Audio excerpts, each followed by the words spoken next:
Welcome back to another episode of Hot Air, Hot Flash, your Minisode, your favorite flaming microphone, where today we are speaking loud, proud, and global, baby. Today's episode is a passport stamp to hope.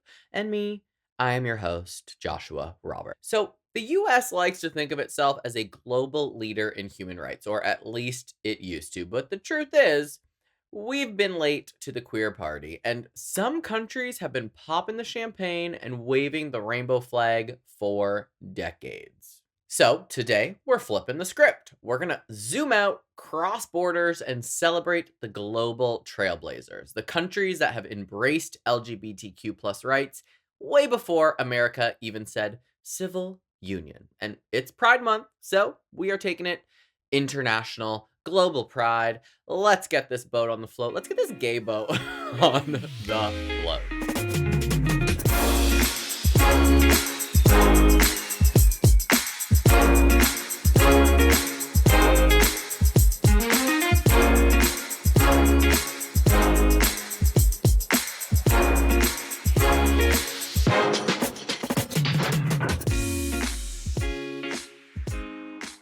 Part 1.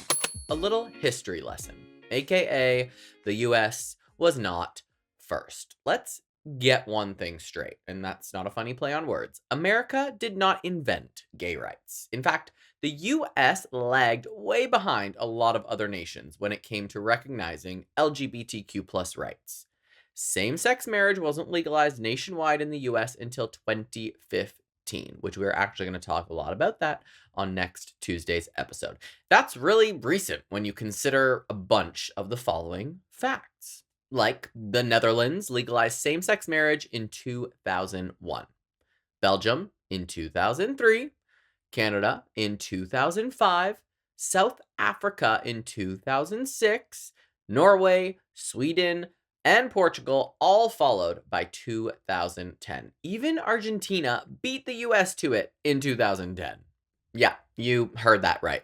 While we were still fighting over whether two dudes could get hospital visitation rights, countries across Europe, Latin America, and Africa were saying, yeah, love is love. What is the holdup? So why don't we take a little global tour? Fasten your seatbelts. What do they say? Your life jacket is under the seat or something. Put your airbag on. Airbag. Put your oxygen mask on. Oh, you know what I'm trying to say. And if all else fails, let's leave our baggage behind. We're going on a trip, okay? Part 2. The Netherlands. Queer legends since 2001. The first country in the world to legalize same-sex marriage.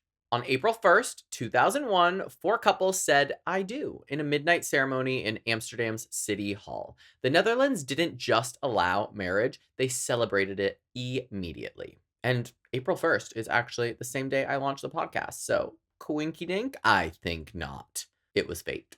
Since then, Dutch law has extended full adoption rights, gender recognition laws, and anti-discrimination protections that include sexual orientation and gender identity.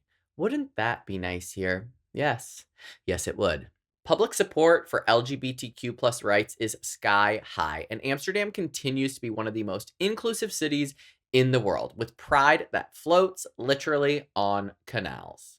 I was in Amsterdam last summer, and it was so freeing. Everyone was so welcoming, and it just felt straight up comfy. Part 3. South Africa, a constitutional first. Our next stop on our travels is South Africa, as I just said. After the fall of apartheid, the country rewrote its constitution and made history. In 1996, South Africa became the first country in the world to include sexual orientation in its constitutional protections against discrimination. Same-sex marriage was legalized there in 2006, the first country in Africa to do so. Now, let's be real. South Africa still has social challenges with homophobia, especially in rural areas, but from a legal standpoint, their protections are some of the strongest in the world. When your constitution starts with "We the people believe in dignity for all," you're probably on the right track. Part 4. Canada, our queer neighbor to the north. Side note, I'm from Canada. Canada. Land of maple syrup, free healthcare, and full queer rights. Canada legalized same-sex marriage nationwide in 2005, But here is the kicker. Long before that, provinces like Ontario and British Columbia had already ruled that denying marriage to same sex couples was unconstitutional. And they've kept that momentum going. Here's a few things that Canada has that we should take note of: universal health care that includes transition related care, federal protections for gender identity and expression, laws banning conversion therapy nationwide as of 2022, which late in the game. That's real late in the history of the world to be banning conversion therapy, but I suppose better late than never. Canada has a refugee system that accepts LGBTQ plus asylum seekers fleeing persecution, which, hey, we should maybe start fleeing to the north. And Toronto and Montreal are LGBTQ plus havens. And pride in Canada? Think inclusive, political, and joyful as fuck.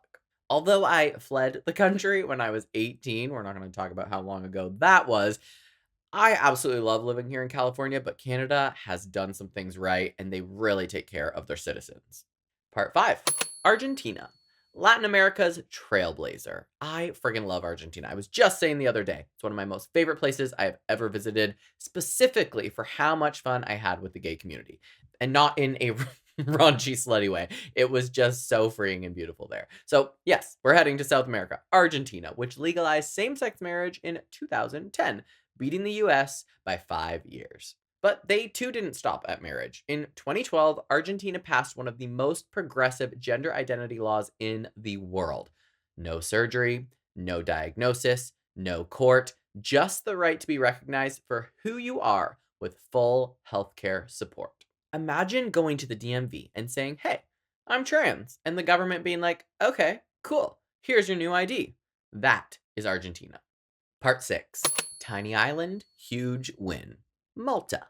Next, we land on the small Mediterranean island of Malta, which has quietly become one of the most LGBTQ plus friendly countries in the world. Same sex marriage? Check.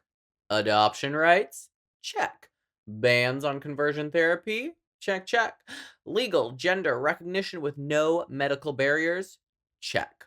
Third gender options on official documents? Check that off as well. According to ILGA Europe, Malta has ranked number 1 in LGBTQ plus rights in Europe for multiple years in a row, which is not bad for a country with fewer people than San Francisco. Part 7, other countries worth celebrating. Let's do a quick fire round because the world is full of wins that we do not hear enough about. Taiwan became the first country in Asia to legalize same-sex marriage in 2019, a bold move in a region not known for queer rights. New Zealand not only legalized same-sex marriage in 2013, but their parliament literally broke into song after the vote. You should Google it. It's wholesome as fuck. Iceland's former prime minister, Johanna something or other, that last name is wild, I will not even attempt to pronounce it, was the first openly gay head of government in the entire world. How iconic. Spain legalized same-sex marriage in 2005 and offers one of the strongest anti-discrimination legal frameworks in Europe. Uruguay, Colombia, and Chile, all places I visited and absolutely loved, have all joined the LGBTQ plus rights movement with national laws supporting equality and dignity. Part 8. So why is this important? Because context matters. When we fight for LGBTQ plus rights in the US, we often hear, "Why are you pushing for this now? Why can't you just wait?" Or the worst one, "We're already so far ahead compared to other places." Clearly, we're fucking not. And even in places with strong legal protections, progress is never permanent. In the US, we're still fighting over drag shows, bathroom access, books, and basic healthcare for trans people. We can't say gay in some states. Drag shows are banned now in some states.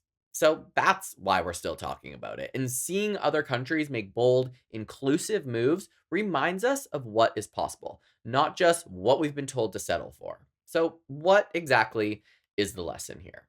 Well, the world is big.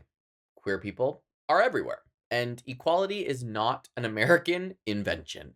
It's a human right that's been shouted for and fought for and won in unexpected corners of the world.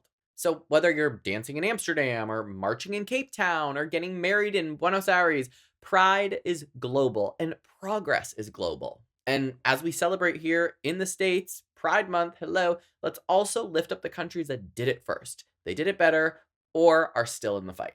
So, to every queer person around the world living out loud, I see you, we see you. Keep going and keep glowing. And United States, take note.